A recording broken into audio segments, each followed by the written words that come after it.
Are on the Manhattan Criminal Courthouse in New York City, where the 45th president of the United States, Donald Trump, is expected to be indicted as early as tomorrow morning.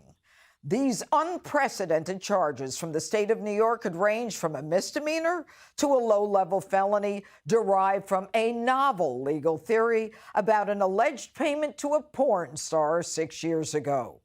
But today, in front of that grand jury, the state's key witness, Michael Cohen, was discredited by his own former legal advisor, Robert Costello. Take a look.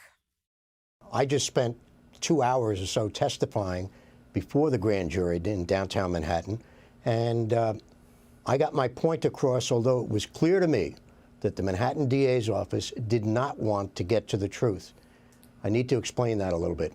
I called them up after I saw Michael Cohen on TV stating things that he said he was going to tell the grand jury and had told the grand jury that were contrary to what he told us when we first represented him in April of 2018.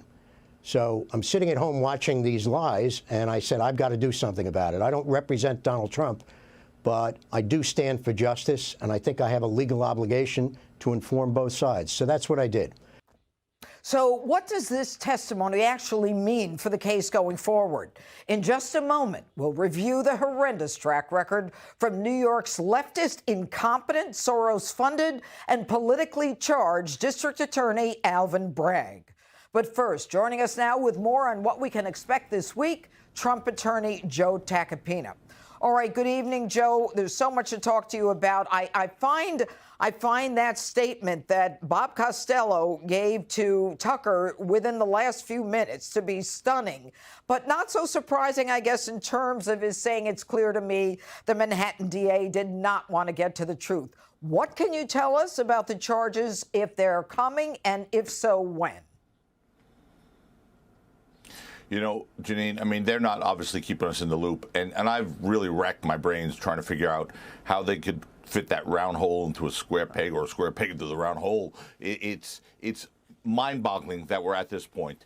This is a case that has, I heard you say novel legal theory, some said. There is absolutely no legal theory that matches the facts here. There's two very important things that happen. This was a settlement like any other settlement, in a nuisance settlement, in a claim of this manner, where someone's claiming they had a relationship and they were going to go public with it, a.k.a. extortion, by the way. But that's nothing more or nothing less than what this was. It was a settlement made by a lawyer, okay? And the lawyer subsequently created invoices and billed the client for much more than that and for other things. But understand this. There's two really crucial distinctions here.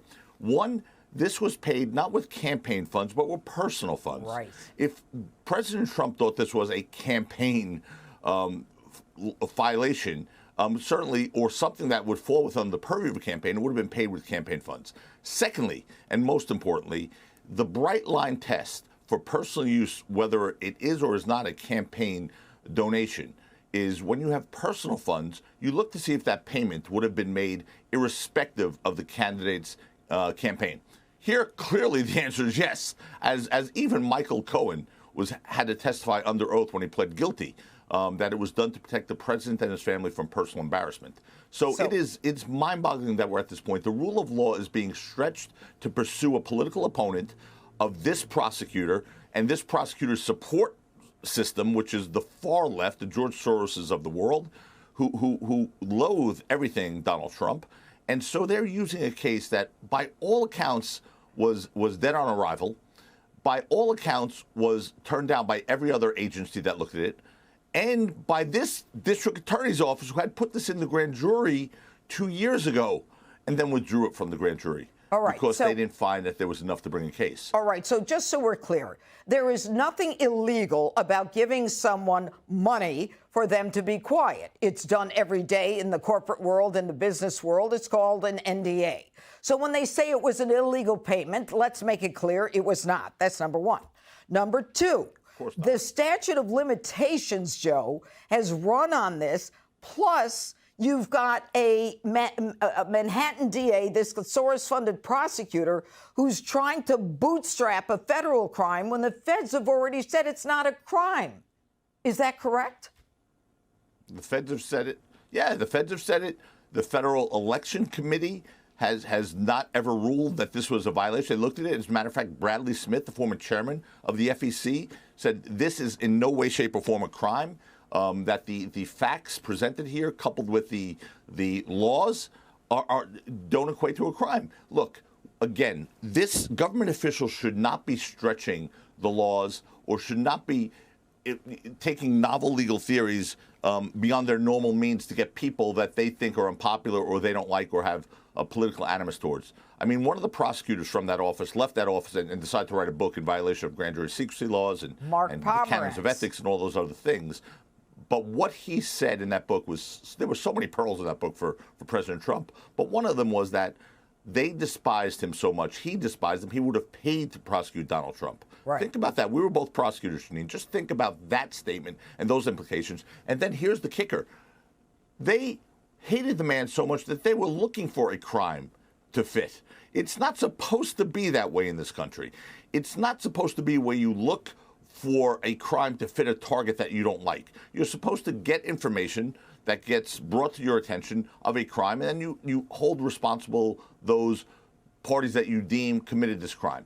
That's not what happened here, and it's not what is happening here, and it's unbelievable. And now I got to be honest with you, people on the opposite side of the political spectrum from Donald Trump are coming out saying, what are we doing here?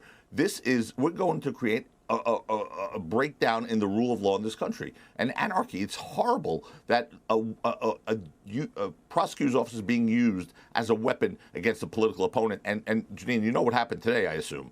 The House Judiciary Committee, led by Jim Jordan, sent a very terse, very strong letter to D.A. Bragg's office saying, we want you under oath, and we want to understand exactly how this political, as they call it, political prosecution began and when it began. Because according to Alan Bragg, a few months ago, he wouldn't have trusted Michael Cohen for anything. I mean, he said there was no world in which he could envision bringing a case against Donald Trump. Why would anyone trust Michael Cohen? The man's been convicted of perjury, lying to Congress. You know, he said for years there was never any problem with Donald Trump, and now all of a sudden there's a problem. But Joe Tacopina, I must tell you, this is making America a banana republic in terms of our justice system, in terms of the inequity that's going on. So stay in touch with us and let us know what you hear in this and whether or not this will go forward. But your sense is that it will, Joe? You know, I still hold out hope. I really do, Jeannie. I hold out hope that some sort of sanity is going to prevail inside of that office. I understand there's a lot of disgruntled employees in the Manhattan DA's office right now. I'm holding out hope that justice will prevail. And if that happens, then there will be no charge because it's a case that will die on the vine. This will be a lasting stain on the legacy of that DA's office. So they won't win this case. I promise you that. And you could play this tape back in a year from now. They will not win this case. We will win it on the law. We'll win it on the facts. Wherever we go, we will win this case. All right. Joe Tacopina, thanks so much for joining us tonight. Hey, Sean Hannity here. Hey, click here to subscribe to Fox News YouTube page and catch our hottest interviews and most compelling analysis. You will not get it anywhere else.